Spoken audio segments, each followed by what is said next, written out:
Ford Mondeo ST Line Review.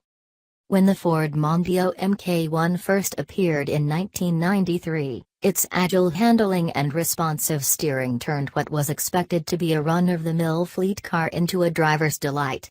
It's grown a bit since then, by around 400 millimeters in length and to more than 250 kilograms, but it's also grown into a more refined proposition. The Mondeo ST Line and more expensive ST Line X introduced in 2017 were part of Ford's strategy to split ranges above the entry level into sports and luxury trim levels, titanium and vignale.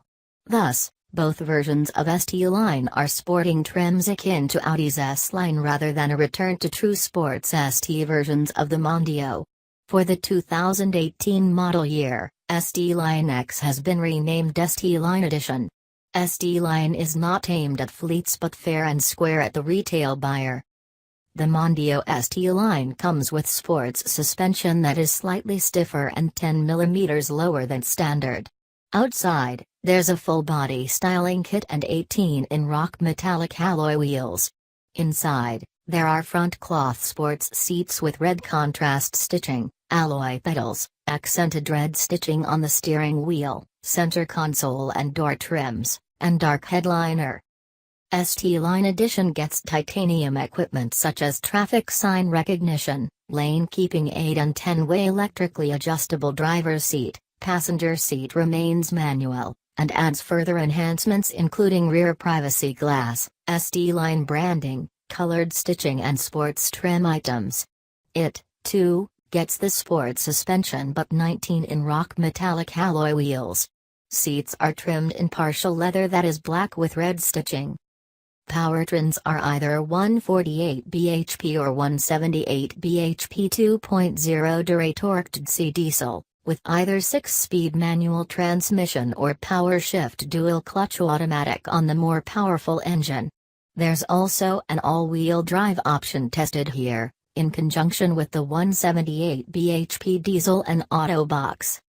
The car we tested had a few variations from standard spec, the main difference being that it was rolling on 19 in ST Line Edition wheels clad with 235/40 R19 Continental Conti Sport contact tires. The steering has that sharp response to initial steering input that Ford is known for and immediately weights up nicely either side of the straight ahead. On a mix of urban and motorway driving, the ride remains surprisingly supple on the bigger wheels and has firmer suspension compared with a standard Vignale model we tried back-to-back. Wind and road noise at the legal limit on the motorway are comfortably low.